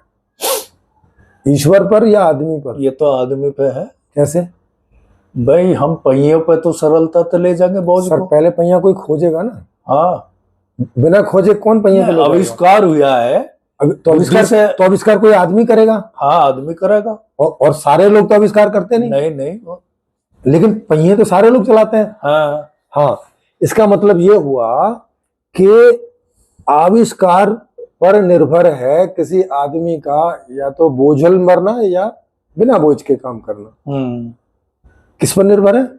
आविष्कार पर। हाँ, ना तो ईश्वर पर निर्भर है और ना तो किसी आदमी पर निर्भर है। और आविष्कार होते हैं तो आविष्कार कहाँ होते हैं कि जितनी अच्छी व्यवस्था होगी वहां आविष्कार करने के भी मौके होंगे। क्योंकि आविष्कार भी तो, अगर आपने व्यवस्था नहीं बना रखी तो तुक्के में है कि चलो किसी का दिमाग चल गया और ने कुछ खोज दिया, आदमी के ऊपर छोड़ा हुआ है। अब वो चाहे बम बना देगा, अब वो चाहे पिस्तौल बनाएगा, वहां कोई गाइडेड नहीं है कि भाई साहब क्या बनाना है। आदमी लगा हुआ कुछ भी खोजने में, उसे पैसा दो तो वो बम भी खोजेगा, देखो पिस्तौल की गोली खोजेगा, तीर बनाएगा। एक बड़ी विडम्बना ये आ जा, हाँ जैसा अमेरिका संपन्न देश है, हाँ लेकिन वहां भी लोग मशीन की तरह दौड़ रहे। हाँ, संतुष्टि नहीं है आदमी को। फिर वही बात है, फिर आदमी पे जा रहे हो। आदमी जो दौड़ रहा है काहे के लिए? पहले संतुष्टि होगी या संतुष्टि नहीं है इसलिए दौड़ रहा है? संतुष्टि के लिए दौड़ रहा। हाँ, उद्देश्य क्या है? संतुष्टि पाना। हाँ, तो उसके पास संतुष्टि नहीं थी इसीलिए दौड़ जा रही है। ऐसा नहीं है कि आप उसे बिना दौड़ लगाए संतुष्ट कर दोगे। अरे कहाँ दौड़ लगा रहे हो, संतुष्ट हो नहीं, जाओ। सवाल तो वो धन से भी तो प्राप्ति नहीं हो रही उसकी। हाँ, इसका मतलब है कि व्यवस्था ऐसी है कि धन से व्यवस्था में त्रुटि है वो। हाँ, तो उधर उधर ध्यान देना है ना। और उधर अगर हम ध्यान नहीं देंगे, हम फिर आदमी पे जा चढ़ेंगे कि अरे तुम तो फिर उसे उपदेश देना शुरू कर देंगे कि सत्य बोलो, पाप ना करो। वो कह रहा है कि भैया मैं थोड़ी जिम्मेवार हूँ, मुझे क्यों दे रहे हो उपदेश? यहाँ आके ये फेल हो गया ना। हाँ, क्या? भाई एक आदमी तो सोर्स में 1 लाख रुपए महीना की है, तो ये उसका जीवन फिर भी नरकी है। ये किसने तय कर रखा है? एक आदमी की व्यवस्था 10,000 रुपए महीना की, समझे नहीं आप? वहां आप जाके आपका अतिथि सत्कार भी अच्छा हो रहा है, समझे नहीं आप इस घर में जा रह रहे हैं वहां भी सफाई की वजह से खुशबू आ रही, और वहां महल में भी गंदगी, ना टाइम पे झाड़ू लग रही, दोनों। ना सफाई हो रही, हाँ, ठीक बात है। बदबू उठ रही। तो ये दोनों चीजें तो- आदमी पे क्यों छोड़ रखी हैं कि हाँ। एक जगह तो बदबू उठ रही है और एक जगह तो नहीं उठ रही है? आदमी के ऊपर क्यों छोड़ना चाहते हो? तो इस पे छोड़ा, शासन पे छोड़ा, इसे सरकार पे छोड़े नहीं, शासन ऐसा हो कि वो इन सब चीजों को सुनियोजित उचित ढंग से करवाने की व्यवस्था करे। आदमी पर क्यों छोड़ रहे हो कि कर ले तो कर ले, नहीं कर ले हमने तो मान नहीं कर ली ले। आपकी हाँ, कि वे कुछ जगह व्यवस्था है, जैसा अमेरिका में है, यहाँ तो सिगरेट हम कहीं भी फेंक दे, हाँ, वहां वहां नहीं नहीं फेंक सकते। हाँ, इसका मतलब है कि कुछ व्यवस्था हमने कर रखी है तो उसके अच्छे परिणाम सामने हैं। स्वाभाविक है, हाँ, सरकार की अच्छी व्यवस्था होगी तो उसके परिणाम अच्छे आएंगे। तो ये सारी चीज में हम क्यों नहीं कर देते? हाँ, सारी ही चीज में क्यों नहीं कर देते? कुछ भी क्यों छोड़ते हैं कि भैया कर लेना अपने हिसाब से? क्यों? ये व्यवस्थाओं की खामी है। हाँ, जैसा हमारे यहाँ एक दरोगा लगा गया थाने में, जी, जी। उसका दायित्व तो जनता को न्याय देना है, हाँ, लेकिन पैसे लेके कर रहा वो उल्टे कर्म। नहीं, ये ऐसा तो आप कह रहे हो। हाँ, अगर उनके सिस्टम में जाओगे तो उसका काम है अपने ऑफिसर का हुक्म बजाना। हाँ, उसका ये काम नहीं है जो आप, ये तो आप सोच रहे हो ऐसा हाँ, कि जनता नहीं, वो आप बिल्कुल ठीक कह रहे हैं, प्रैक्टिकली देखो लेकिन वहां क्या लिखा है वो मत व्यवस्था देखो। तो हमारे आपके लिए बनाई हुआ। ऐसा लिखा हुआ है लेकिन हाँ? प्रैक्टिकल ऐसा नहीं है। हाँ, प्रैक्टिकल क्या है? प्रैक्टिकल है कि पुलिस जो है वो अपने से ऊंचे अधिकारी का हुक्म बजाने का उसके प्रति उत्तरदायी है। वो हाँ, आगे के प्रति नहीं है, पीछे के प्रति है। हाँ, जनता के प्रति नहीं है। समझ रहे? हाँ, जनता के प्रति नहीं है, वो अपने ऑफिसर के प्रति है। ऑफिसर किसके प्रति है? अपने ऑफिसर के। सबसे बड़ा ऑफिसर वो किसके प्रति है? नेता के प्रति है। जनता के प्रति कहाँ है? नहीं, व्यवस्था तो जनता के लिए बनाई है वाह। ऐसा भाई, बोल रहे हैं। अपॉइंटमेंट नौकरी दी गई है, हमारी व्यवस्था के लिए तो बनाएंगे। नहीं तो भैया ये तो सबके लिए दो ना, वोट तो तुम सबको सबसे ले रहे हो। हाँ, वोट सबसे ले रहे हो कि नहीं? हाँ, तो नौकरी 4 आदमी को क्यों? हम्म, और प्राइवेट में और सरकारी की नौकरी के स्टैंडर्ड अलग अलग क्यों? उसी काम की सरकारी में कुछ और तनख्वाह है, प्राइवेट में कुछ और है। यही तो खामियां है, तो ये वही बता। और इसके तो रिजल्ट खामियां इसी तो आ रहे। हाँ। देखो जो बच्चे पढ़ रहे हैं हाँ, घर से, जहाँ भाई ये योग होंगे, हाँ, कुछ बच्चे तो अच्छे संस्कार थे, फिर वही संस्कार में जा रहे हो। संस्कार इसका कोई कारण नहीं है। नहीं है, क्यों कारण है? तो कुछ बच्चे तो तो फिर उसी में अपना बात सही करते हैं। एजुकेशन लेके ना, ना, नौकरी ना, भी न लगे, ना, अपने घर में परिवार में आके काम कर ले, नहीं, ठीक तरह से रहना शुरू कर दे। नहीं, कुछ बच्चे वहां दारू पी लगे, नहीं, सिगरेट पी लगे। इस बात को देखे ना हम। हाँ। हाँ, कि जैसे संस्कार आप करो, कोई एक संस्कार बताओ तो उसकी जांच पड़ताल करते हैं कि कौन से संस्कार से बच्चा दारू पीने लग जाता है और कौन से संस्कार अब मैं से बच्चा दारू- अपनी बताऊं, आप ही मैं बताओ। मेट कॉलेज में पढ़ू था, ठीक है। मेरी नौकरी भी लग सके थी। मैंने फादर से कही भाई IAS IPS तो मैं तो राजनीति बन नहीं सकता, दरोगा परोगा या किलर मैं बन जाऊंगा। हाँ, उन्होंने मुझे धमकाया, क्या लग रहा है नालायक, तू दरोगा या किलर को बनेगा, अरे एक गाड़ी नोट दे रे, खर्च करा कर खूब और हाँ। राजनीति कर, जी, और सुन पैसे का बजा पलिया ढोके जीवन यापन कर लिए, लेकिन नियत बेईमानने की मत करिए। हाँ, अब मैं तो इतना ऊंचा बना लिया, मैंने ये नेता मिले सुसरे मच्छर से लगे हैं, क्यों मिले? उससे आत्म मिल, मैंने कर्म जो लोगों के, एक कर्म हो एक पराक्रम हो, परोपकार के जो कर्म करे, आत्मबल इतना बढ़ गया कि मैंने कुछ दिखते ही ना। समझे नहीं? उसकी बात नहीं है। तो अब आप अपना कोई संस्कार बताइए ना कि किस संस्कार की वजह से आपने ये किया। मैं फादर की शिक्षा की वजह से मैं वो आत्मबल बढ़ा, शुभ कर्म करे। कौन से बच्चे के फादर ऐसा ना बोलते हैं कि भाई सच बोलना? कौन सा बच्चे का फादर ऐसा है? मैं तो खूब देखूं। सभी बहुत है। नहीं नहीं, कहाँ बोल रहे हैं कौन सा फादर ना आज बोलता है मैं कि तो बड़े देख होकर रहा- हमारी देखभाल करना। जिसके बच्चे एक दरोगा हो गया और नहीं, कुछ 2 साल में बढ़ा दी, देख बालक हुआ, देख हमारे लड़के ने वो नहीं, बना दी। नहीं, और वो- जो ईमानदारी से जीवन यापन कर रहा, भाई, बहुत थोड़े बाप है। महाराज दत्ता तो बड़ा ठीक ठाक रह रहा भाई, ना भ्रष्टाचार में लिप्त है। मैं तो बहुत ना के बराबर देख रहा है ऐसे लोग। रुको, देखो फिर आप उस पर चले गए। माने भ्रष्टाचार तो कर्म हो गया ना भाई। हाँ अभी तो आप तो संस्कार बता रहे थे, हाँ, अभी फिर आप कर्म पे चले गए। कर्म से ही तो संस्कार बने हैं। अच्छा, मतलब संस्कार अपने आप में कोई चीज ना है, किसी कर्म से बनते हैं। कर्म से बने हैं संस्कार। तो पहले वाला कर्म जो है वो कैसे हुआ फिर? भाई ये तो सृष्टि का जहां से निर्माण हुआ वंश आ गया तो प्रसन्न। नहीं, हम तो आदमी से पूछ रहे हैं। आदमी ने पहला कर्म, देखो अगर संस्कारों से कर्म बनते हैं और या कर्म से संस्कार बनते हैं, ये तो हाँ इतना गूढ़ विषय आ गया। ये तो सृष्टि का जहां से निर्माण है विषय वंश शुरू हो गया नहीं, है। अपने अंदर देखो ना आप, हैं? अपने अंदर आप देखिए कि आप कोई भी कर्म करते हैं तो उसके पीछे क्या रहता है? आत्मा की प्रेरणा होता है। मैंने तो तो अनुभव आत्मा तो सभी लोग है ना, सभी की प्रेरणा है। फिर ये तो कॉमन बात है। फिर एक आदमी उल्टा और एक आदमी सुलटा काम क्यों करता है? है। आत्मा भी क्या उल्टी सुलटी होती है क्या? मैंने तो अनुभव करा है, जिसमें भय और लज्जा आवे वे कर्म नहीं करने चाहिए। नहीं, वो तो आप फिर नहीं चाहिए वाली बात कर रहे हो ना। हाँ। देखो रुको, चाहिए का मतलब तो ये हो गया कि माने आप स्वाभाविक रूप से तो नहीं करना चाहते, लेकिन किसी ने बोल दिया कि भैया ऐसा मत करियो, और आपने उसकी बात मान ली कि अच्छा भैया नहीं करेंगे, चाहे कितनी करने की इच्छा हो रही है पर नहीं करेंगे। भाई साहब बापू ने बोल दिया। नहीं, हम बोलने से नहीं, तो फिर अंदर से भी तो प्रेरणा उत्पन्न हो। हाँ, तो जब अंदर की बात है तो अब वो बताओ, क्या आप भी आत्मा है, ये भी आत्मा है, इनको प्रेरणा नहीं हो रही है, आपको हो रही है, अब इसका क्या आधार है? मतलब अब मैं अपनी कहानी बताऊं हाँ बताओ। इसी विषय में। जी जी, मैं अपने चक पे घूमने जा रहा था एक दफा, ठीक है। और गरीब पहले पिंडोल कच्चे मकान रहते, काफी दिनों की बात होगी, एक पिंडोल खोद ले आए थे। हाँ झोड़ी उड़ी हो ना, उसके एक साइड में पिंडोल निकट जाती, जी जी, उससे गरीब आदमियों ने घर को ले लेते, उताई सी कर लेते। जी बेचारी 2-3 महिला मुसलमान थी, वे पिंडोल को एक पंडित तो इंतहा खोदा। मैं सुन के चला यार, थोड़ी दूर जाने पे मेरी हालत क्या हो जैसे सिर पे बोझ लद गया हो।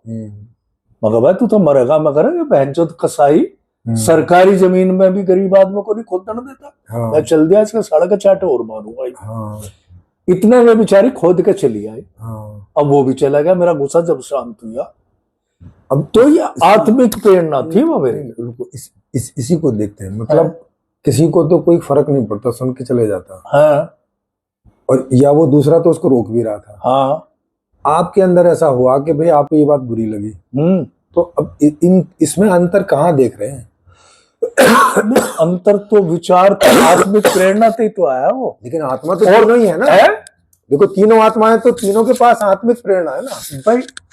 अब यही तो, ये तो वो विषय मन से शुरू हो गया जहाँ पे सृष्टि का निर्माण हो। तो जाना पड़ेगा ना। हाँ या तो आप बोलो कि भैया आप तो गए ना हो, आपको ना पता है। हाँ, तो ऐसा पता ही बोलो। ना बस। हाँ, तो ऐसे इसको तो ऐसे क्लियरिफाई नहीं कर पा हाँ, रहे। तो ऐसे करके बोलो। देखो हाँ आत्मा तो सबके पास है, हाँ। तो अगर आत्मा से प्रेरणा आएगी तो सबको आएगी। ऐसा तो है नहीं आप ही को आएगी, और ऐसा तो है नहीं कि इधर ही आत्मा बोलेगी उधर नहीं बोलेगी। अगर आत्मा का काम प्रेरणा देना है तो वो तो सब जगह ही देगी ना। वो तो कुत्ते में भी देगी, और इनमें भी देगी, और बिल्ली में भी देगी, और शेर में भी देगी, तो सभी में देगी। वो तो बात होगी कॉमन। अब वो तो ऐसा कर ना सके कि एक जगह तो भैया अच्छी प्रेरणा देगी और एक जगह तो बुरी प्रेरणा देगी। क्या हम आत्मा को ऐसे मान के चलेंगे भाई मूल में एक आत्मा तो राक्षस होती है और एक आत्मा तो देवता होती है? मतलब माने मूल में ही, मतलब वो है ही ऐसी। माने जो ये आत्माएं हैं सृष्टि में, वो ही ऊंच नीच टाइप की हैं, ऐसा है क्या? नहीं, देखो आत्मा तो प्रकाश का नाम आत्मा है। अगर देखा मतलब आत्मा को निर्विकारी और ऐसा हम बोलेंगे नहीं बोले? और मान्यता है, जी जी, लोग तो आत्मा की आवाज सुनते हैं हाँ, और कुछ नहीं सुनते हैं। आत्मा तो हमेशा अच्छी आवाज देती कि ये कर्म अच्छा ये करना चाहिए, ये बुराई नहीं करना चाहिए। हाँ लेकिन जिनके अंदर बुराई हावी है वो अपने अंदर की आवाज को सुनते ही नहीं। नहीं नहीं भाई वो आत्मा खुद ही तो है। हाँ है खुद ही, हाँ, तो- लेकिन उनको जो विचार आ रहा है अच्छे वाला भी आता है, उनको भी आता है, लेकिन उसको फॉलो नहीं करते। तो अब इसको देखें कि क्या हमारे अंदर आत्मा से अलग कोई है कि जो एक तो खुद की आवाज को फॉलो करता है और एक पता नहीं किसकी आवाज को फॉलो करता है। भाई आत्मा के ये आत्मा सवाल के उठेगा ऊपर ना। मैल का आवरण हो जाए, मैल आएगा उसका असर नहीं आ पाता उस पर। सब। किस बात से मैल चढ़ गया उसके ऊपर, हैं? किस बात से चढ़ गया मैल? बुरे कर्मों के प्रधान तो पहला कर्म बुरा किया कैसे जब आत्मा से आवाज अब आती वो है? तो विषय वही आका जहाँ तक कि प्रकृति की रचना हुई। हाँ सवाल तो ये आ गया। हाँ, और जब पहली बार मल नहीं चढ़ेगा तो दूसरी बार भी नहीं चढ़ सकता, फिर तीसरी बार भी नहीं चढ़ सकता। कुल मिला के तो वही बोलता है कि जो व्यवस्था अच्छी नहीं है वो अभावग्रस्त है, जी। इसलिए वो अच्छे कर्म करने की सोचता नहीं। नहीं उसको लगता है कि बुरे कर्म करने से मैं सुखी हो जाऊंगा, नहीं, ज्यादा धन कमा लूंगा। नहीं सोचता तो क्यों अच्छा नहीं? काम नहीं करता फिर। नहीं देखो सोचता है जब मौका हो जाए उल्टा। जब मौका ही नहीं है। एक बात बताओ, कितने सारे लोग हैं जो जॉबों के लिए इंटरव्यू और पेपर और कितने सारे देते हैं। 1000 जॉब निकलेंगी तो 2 लाख 4 लाख 10 लाख लोग अप्लाई करते हैं कि नहीं?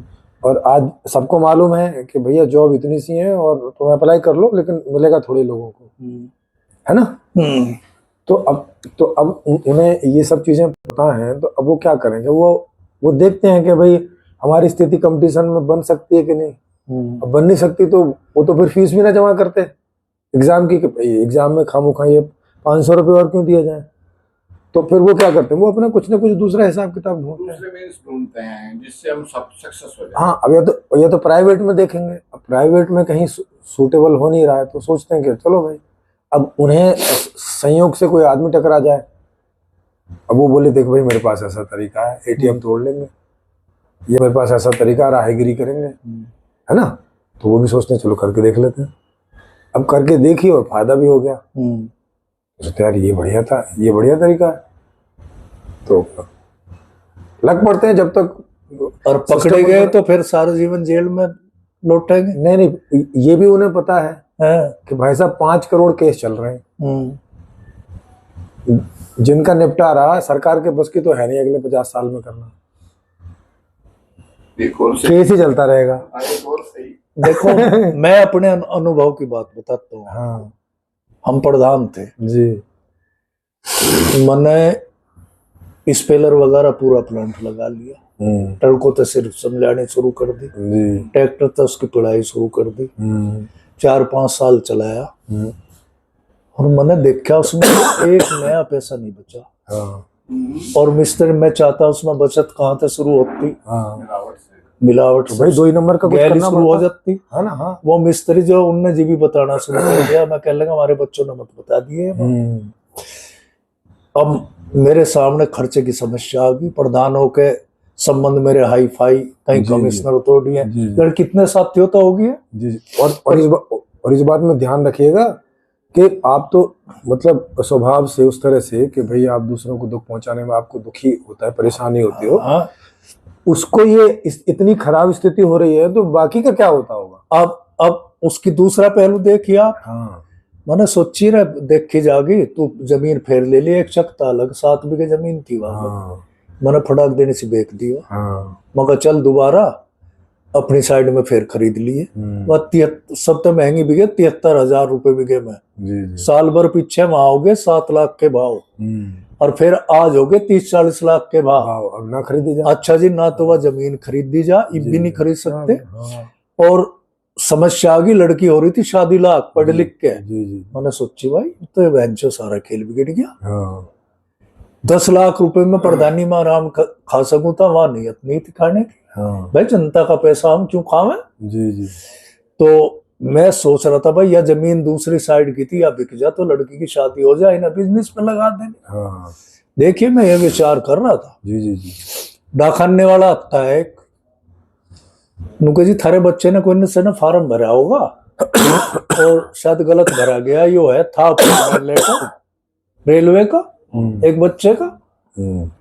खोल के देखा बच्चों ने, क्या पापा है तो अपॉइंटमेंट लेटर है रेलवे का जो मैंने फार्म भरा था। हाँ मगर लेबा होगी समस्या हल। हाँ बिल्कुल। कुछ दिन पीछे दूसरे का दरोगा ही में नंबर आ गया। हाँ इंटरव्यू में मेरे जानने वाले भी डीआईजी वगैरह एसएसपी गाजियाबाद रहता है, हाँ बहुत अच्छे उनके ट्रांसफर की हम मदद कर देते। तो मगर भाई चल दरोगा तो तू हो गया। हाँ वो मेरे से बोल रहा पापा अगर तने सिफारिश कर दी नौकरी नहीं करने का, हाँ मैं अपने बल पे जाऊंगा। हाँ। उन्होंने वो घपला करके काट दिया मेडिकल में। हम्म, कोई बात नहीं, उन्हें सिपाही में भगा ज्वाइन कर लेना या भी ना मिले। खैर उन्हें ज्वाइन कर ली। और अब लड़की की शादी की बात आई, वह पंतनगर यूनिवर्सिटी में एडोप में अपॉइंटमेंट हो गया था, एमफिल कर ली थी उन्होंने। जी। फिर दिल्ली पढ़ा रही थी। अब उन्हें 3-4 गजेटेड अफसर रिजेक्ट कर दिए। कहने लगा भाई तो बड़ा फजीता हुआ। कहने लगा उसकी मम्मी तो बोल रहा कैसा लड़का चाहवा है। उसने बताई जमीन हो और एजुकेशन ठीक हो, जिसके जमीन है उसका मेरा रिश्ता मत कर दियो। अब मैंने खैर एक लड़का मिल गया, इंस्पेक्टर लग रहा था, वो मील में दुराल है, जमीन उमीन अच्छी है उनके। अकेला लड़का लाखों में एक, एज का अंतर आ गया। तो वो कह लगे एज कुछ नहीं, खैर शादी ऐसी हुई है जैसी होनी चाहिए, गाड़ी पाड़ी भी सब व्यवस्था ठीक होगी घर की। और वह लड़की भी असिस्टेंट कलेक्टर है मेरठ में जी। स्टेटिक्स में जगह लिख दी उन्होंने, तो टॉप करा पूरी यूपी। तो कहने का मतलब बता इसमें मेरा क्या फंक्शन रहा, मेरा तो प्रयास ही तो रहा। वही बता रहा हूँ, मतलब अब ये तो उनकी लग गई, अगर ये ना लगती सोचो, हाँ, बच्चों की ना लगती, हाँ क्या स्थिति बनने वाली थी। आप क्या क्या क्या सोचने लग जाते, पता नहीं कि क्या करूं क्या नहीं करूं। नहीं वो तो प्रयास करते हैं अपना, बेईमानी की तो नियत थी ना। बेईमानी की नहीं थी तो क्या परिणाम होता कि अगर ये सफलता ना मिलती तो या तो गरीबी में रहना पड़ता, या तो मुसीबत में रहना पड़ता, और या तो कुछ ना कुछ 2-5 करना पड़ता। नहीं प्रयास करते, बिजनेस करते और कुछ काम जोड़ते।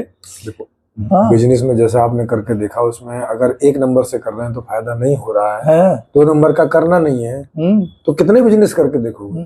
लेकिन उसका जो मैं आनंद का अनुभव करता हूँ, मेरे साथ कहना कई 1000 बीघे के फार्म बना रखे, मैं उनका अनुभव कर रहा, मैं तो उन्हें गधे कहा करूँ, ससुर नाली के कीड़े। तो वो नहीं करे, वो हो सकता है वो आपको नाली का कीड़ा समझते हो, आप उन्हें समझ रहे हो, वो समझ, इससे तो कुछ नहीं होता ना। इससे हो जनता में हमारी इमेज अलग है। आज भी जनता में आपकी इमेज है तो उनकी भी अपनी इमेज है। उन्हें चोर ठक्के हैं सब। सर जब लोगों को जरूरत पड़े तो वो वहाँ पैसे मांगने जाए। नहीं पैसे मांगने तो वे भी जाते होंगे अपने स्वार्थ में। हाँ, तो उन्हें पता है सारा ठग है। हाँ उन्हें ये पता है कि ठग है। हाँ वही तो बता रहा हूँ। तो वो उस चीज का आनंद ले में कि ये देखो आ रहे हैं। हमें तो वे पैसे भी दें तो हम तो जिप भी लेना पसंद नहीं करें। वही तो बता रहा हूँ मैं, काम बिगाड़ लेंगे। हाँ वही तो कह रहा हूँ भाई, काम बिगाड़ लोगे। हाँ मतलब ये भी कोई अच्छी बात थोड़ी ना है। तो मेरे कहने का मतलब, अगर ये स्थिति आदमी के ऊपर ना छोड़ी जाए, वो बिल्कुल ठीक है आपकी है कि सरकारी व्यवस्था, सरकार की व्यवस्था ठीक है तो अपराध घटने जाएंगे, खत्म ही हो जाएंगे। हाँ खत्म हो, स्वाभाविक है प्रक्रिया। लेकिन वो राजा भी सरकार भी तो वो जब ऐसी बनेगी जिसकी समतावादी विचार होंगे, सारी सृष्टि को एक नजर तो देखता वो आदमी वो बनेगा ना वो व्यवस्था देगा वो। नहीं इसमें भी देखें हम, इसको भी देखते हैं। कोई भी पद जो है वो योग्यता से चलता है ना। कोई भी काम जो है वो उसके लिए क्या चाहिए, क्वालिफिकेशन चाहिए। माने उसे उस काम की एक तो रुचि हो, मतलब ऐसा नहीं कि जबरदस्ती करता फिरे, एक तो उसे रुचि हो और उसकी योग्यता उसमें हो, जो भी उसके लिए क्वालिफिकेशन चाहिए वो उसमें हो। ये 2 चीजें होती हैं तो वो आदमी अपने उस कार्य को ठीक से संपादित कर जाएगा।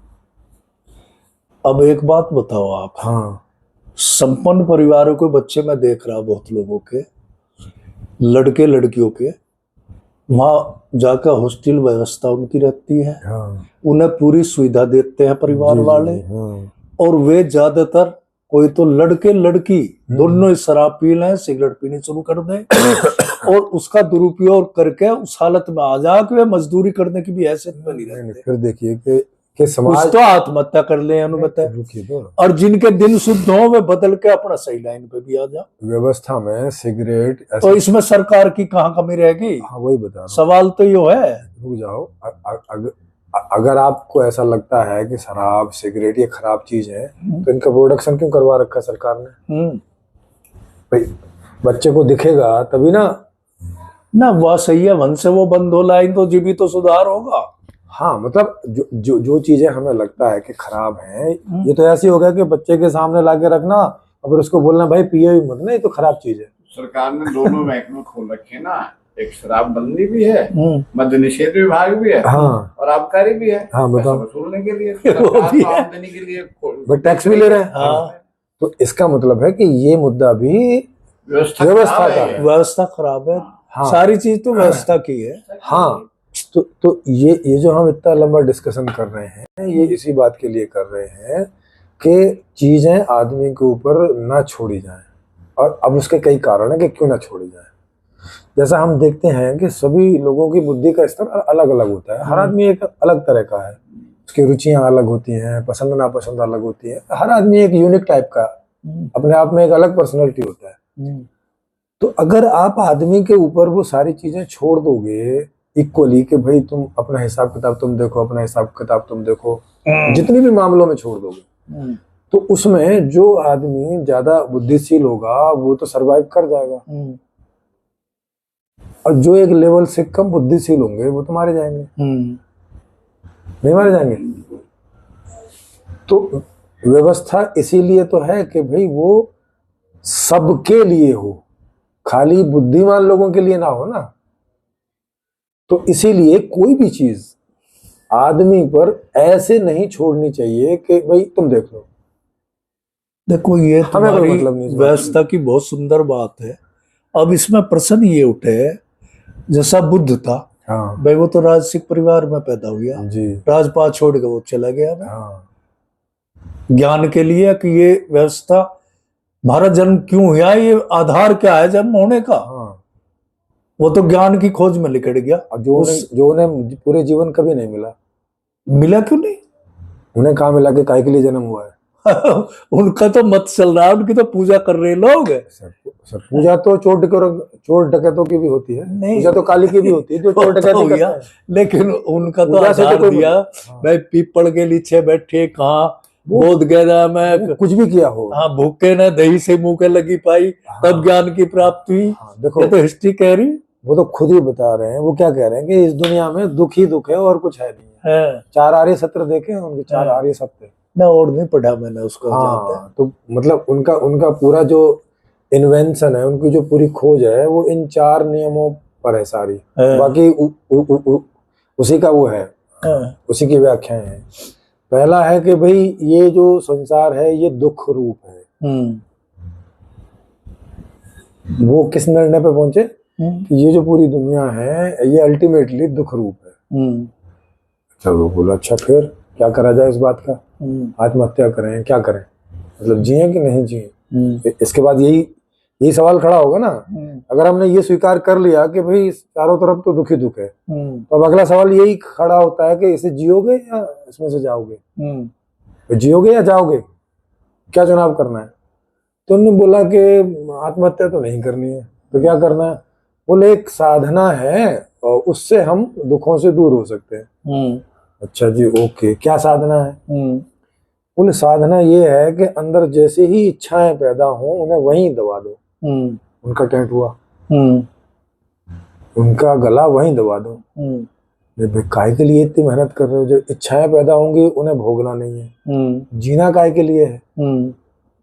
बोले पता नहीं काहे के लिए जीना है, दुख से बचने के लिए बस जद्दोजहद में लग गए तो।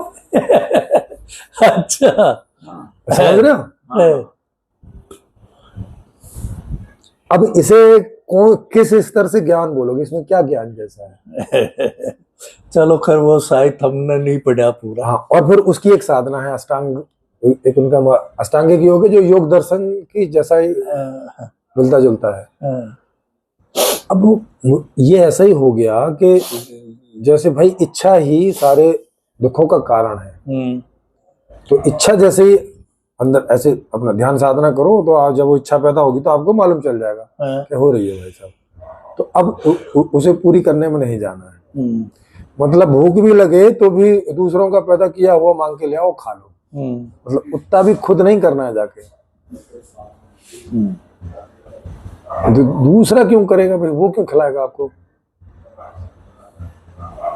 और दूसरे को वो करने के लिए तो इच्छाओं से सबसे गुजरना पड़ेगा ना। एक आपका सार तो ये आ गया, सारी व्यवस्था की खामियां हैं जी। ठीक है नहीं। हाँ। और व्यक्ति मेरा अनुभव इससे अलग है हटके। नहीं तो उसी पर तो मैंने इतने सारे सवाल किए ना। वो सब कुछ ठीक, आपकी आप व्यवस्था की खामियां तो है ही, वही जो है आप बोल रहे। हाँ। लेकिन इससे हटके मेरा अनुभव और भी है, जो महापुरुष बड़े महान आत्मा हो, इस व्यवस्था का चांटे मार के खुद सुखी रहने का जीवन जीना जानते हैं हाँ, तो इसका और मतलब जिए हैं। सुनो, तो इसका मतलब ये हो गया हाँ, कि ये दुनिया खाली उन्हीं 4 बुद्धिमान आदमी के लिए बनी है, बाकी सब यहाँ ऐसे ही घोर डंगर। भेड़ बकरी घूम रहे हैं, इसमें दो राय क्या? तो फिर अब ये मेरा तो अनुभव ऐसा तो अब ये किसकी गलती, किसने भेड़ बकरी बनाए हैं? है। फिर अब तो फिर सवाल में जाना सृष्टि पड़ेगा पे ना। चला गया। हाँ तो फिर कहाँ तो शुरुआत हुई सर जाना तो पड़ेगा ना, है। जाना तो पड़ेगा। बस तो मैं तो इस सिद्धांत पाया, हाँ मैंने जो अनुभव करा। भाई आप खाली ऐसा देख के रुक जाओगे कि भाई 4 आदमी जिनमें ज्यादा बुद्धि है अब वाली बात है, मैं हाँ। जब प्रधान हुए, हमारे प्रधान हुए, तो उनकी इमेज अलग थी। हाँ। मैं उनके आधार पर पढ़ा, दूसरे ने पैसे भी बट्टे, या जो है नरेंद्र थी, इसकी मम्मी लड़ी थी। यहाँ थारे से विधायक रहा है ना नरेंद्र, वे भी बड़े जमींदार थे। जी जी। और वे तो जमींदारी हमारे बल पे रहे, बढ़िया के सब कुड़क हो गई थी उनकी जमीन। हाँ। वो वापस करवाई।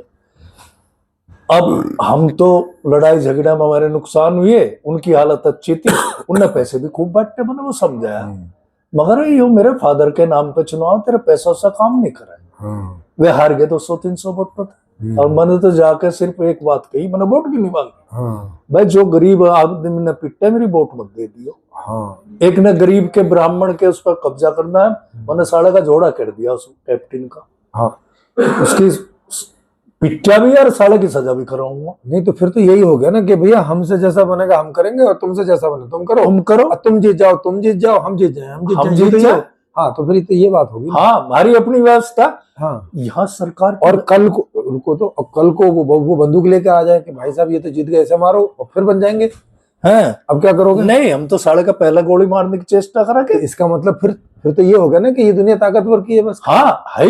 अब अगर वो ताकतवर हो गए तो वो उड़ा देंगे। हाँ, तो फिर क्या मतलब, फिर काहे के लिए अच्छे बुरे की बात है? फिर कहीं भी व्यवस्था तो है ही नहीं, खामी तो सारी व्यवस्था की है। तो फिर इस पहले उस पे पहुंचना है। हाँ, बस सही है आपकी बात। हाँ। व्यवस्था की खामी है, हाँ। इसे मैं भी मान रहा, लेकिन हमारे जीवन को व्यवस्था प्रभावित तो करती है, लेकिन उसको सुंदर बनाने के लिए हम सब सक्षम है। भाई सब नहीं है ना, अगर सब सक्षम होते तो बना लेते ना हाँ। फिर। कुल मिला के ये भी बात आती भाई सब कर लेते ना हैं? फिर। कि जो ये सोसाइटी है, हाँ। समाज जिसे बोलते हैं, जी। हाँ। उसमें बुरा सोचने वालों की संख्या ज्यादा है, हम्म अच्छा सोचने वालों की संख्या कम है। हम्म जो अच्छा सोचने वाले वे तो व्यवस्था से प्रभावित होते नहीं। हम्म ये कम होते फिर हैं। जब पुलिस हो चाहे ना हो, पर वे किसी की चोरी नहीं करें। हाँ, जो खराब सोचने वाले हैं, वो पुलिस के डर से ही तो घर में बैठे घर में बैठे भाई तो लूट लेंगे सबको। ये नहीं, मानसिकता, ऐसी संख्या ज्यादा है। आप तो भी नहीं मानसिकता छोड़ेंगे। तो उनकी खराब है। किसी को भी छोड़े। हाँ। आज देखो यूपी की हालत, देखो यूपी में जो रामराज जैसी स्थिति है, हाँ। तो डंडे के बल पर ही तो है। हाँ, वो कि है। इतना अलर्ट है प्रशासन या व्यवस्थापक, इतने अलर्ट हैं कि रात दिन पहरा दे रहे हैं। हाँ, वाह। गाड़ियां घूम और ना पैर में ही गोली मार दे भाई। भाई, चल यही डर अभी भी जितनी व्यवस्था है अगर उसे हटा दिया जाए है। तो अच्छे खासे आदमी को फांसी ही लगानी पड़ेगी। हाँ, नहीं, व्यवस्था की कमी है, ये तो हम मानते हैं। हाँ। इसमें बिल्कुल दो राय व्यवस्था ही नहीं। है। यस। लेकिन यहाँ मैं सहमत नहीं है, जो बहादुर आदमी अपनी व्यवस्था को खुद कंट्रोल कर ले। नहीं तो कम है। और सुनो, देखो फिर वही बात होगी, तो फिर इसका मतलब है कि बहादुर पे ही छोड़ेंगे ना फिर। हाँ, तो बाकी कहाँ जाएंगे? वे कम है। नहीं, बाकी कहाँ जाएंगे? हाँ, जो साधन नहीं है जिनके पास, उनको मार देंगे लोग। हाँ, हाँ। फिर मार देंगे या गुलाम बना लेंगे जैसे पहले बना वो रखे थे। है। और व्यवस्था की तो खामी है, हाँ हंटर लगाएंगे, काम इसमें करवाएंगे। दो राय नहीं। वही बात है, तो जब तक हम वैसी व्यवस्था ना कर लें हाँ कि जहाँ पे हर आदमी, हाँ वो चाहे ज्यादा बुद्धिमान हो, ज्यादा बलवान हो, कम बुद्धिमान हो, कम बलवान हो, सब सुखों से रह सकें, व्यवस्था ही वो कुंजी है। इसमें दो राय नहीं है, तो सही है, ये सत्यता है। हाँ तो अब जब ये समझ में आ गया, तो अब इसका मतलब है हाँ, कि अब हमें ये बात समझ में आ गई है कि व्यवस्था का मुख्य गुण उसमें क्या होना चाहिए, जिस बात के लिए व्यवस्था की बात हो रही है। हाँ। और वो पहला सबसे गुण ये है कि वो किसी भी आदमी को बाध्य ना होने दे अपनी या अपनों की कोई मांग पूर्ति के लिए। सुचारू रूप से होनी चाहिए। माने कोई व्यवस्था में तीन ही चीज होती हैं कि वो हर आदमी को मांग करने का अधिकार दे दे कि भाई आपको जो चाहिए आप मांग लो, है ना। वहां कोई शर्त ना लगाए कि पैसे हैं तो ही मांगो, पैसे नहीं है तो नहीं मांगो, चुप बैठो, जब कमा लो तब मांगियो, मांग लो आपको जो मांगना है। तो वो मांग पहुंच जाएगी व्यवस्था के पास, जो भी लोग उसमें लगे होंगे। अब उन्हें पता है कि हम सब जो लोग हैं उनको कुल मिला के सब चीज कितनी चाहिए, कितना आलू चाहिए, कितना टमाटर चाहिए, कितना धान चाहिए, कितनी ईख चाहिए, कितना जो भी कुछ चाहिए पता चल जाएगी। उस हिसाब से उसकी उत्पत्ति की व्यवस्था कर लो, है ना। कि अगर हमारे कुल टोटल मिला के हमें इतना धान चाहिए और धान के लिए कहाँ कहाँ जमीन एकदम उपयुक्त है वहीं वहीं धान करो। ऐसा नहीं कि कोई कहीं कुछ भी कर रहा है। जहां दाल के लिए उचित मतलब सॉइल टेस्ट करो, और जहां वो है पानी जो है नदी नहर नालों के द्वारा हर जगह वितरित कर दो, ताकि ये जो बरसात में वो आती है क्या बोलते हैं बाढ़ आती है वो भी ना आए, है ना, उससे भी मुक्ति मिले। और वो जो बरसात में इतना एक्सेस पानी आता है कि जो हमें खामोखा समुद्र में चला जाता है, उसको सब जगह पहुंचा के और जमीन में स्टोर कर लिया जाए जगह जगह, ताकि वो फिर सर्दी और गर्मियों में वहां पे जो है खाने की प्रचुर मात्रा हो, है ना। इस तरह से और सारी व्यवस्था हानि से इतर हो। क्योंकि अगर आप आदमी पे छोड़ देंगे तो अब वो लाभ हानि उसके ऊपर छोड़ दिया तो अब उसे सोचना पड़ेगा। अब वो फिर लाभ कैसे हो सकता है, 1 नंबर 2 नंबर सब सोचेगा, या कुछ लोग 1 नंबर सोचेंगे, कुछ लोग 2 नंबर सोचेंगे। अब इन्हें कौन मैनेज करेगा? फिर खामोखा एक पुलिस लगाओगे, फिर पुलिस और वो मिलके साठगांठ कर लेंगे, फिर इनके पीछे सीआईडी लगाओगे, फिर सीआईडी पुलिस और वो साठगांठ कर लेंगे, अब फिर इनके पीछे सीबीआई लगाओ, मतलब कहाँ तक ले जाओगे? और सारों ने साठगांठ कर ली अब, तो ये सिलसिला ही ना शुरू हो। तो माने आदमी के ऊपर में आप कोई ऐसी चीज न छोड़ो, सारी चीज को मैनेज करो। माने उसको जो काम भी दे रहे हो या उसे जो काम मिलेगा या वो चुन रहा है जिस काम को, तो उस काम का भी पूरा प्लेटफॉर्म सब सारा व्यवस्थित करो कि बस वो आए अपना काम करे और जाए। उसे कोई मतलब नहीं है कि उसके उधर क्या हो रहा है और इधर क्या हो रहा है, और उसे कोई मतलब होगा भी नहीं, क्योंकि उसे जो चाहिए भाई मिल रहा है, उसे क्या लेना देना किसी से। तो मुझे जो चाहिए मुझे मिल रहा है तो बस ठीक है। इस प्रकार की व्यवस्था तो अभी जो मैंने लिखी है संपूर्ण समाधान, वो वैसी ही व्यवस्था है।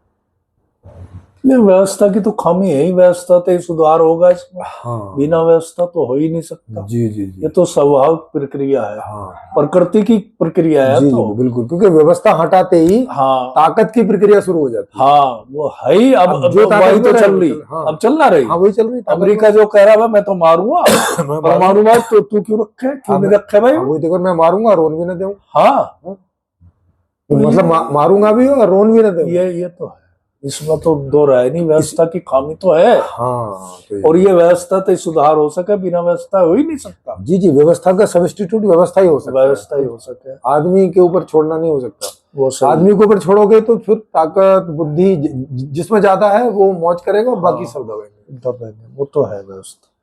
तो ये बात समतावादी व्यवस्था तो व्यवस्था तो ही आवेगी, हाँ इसके बगैर नहीं आ सकती। जी जी, ये सही है।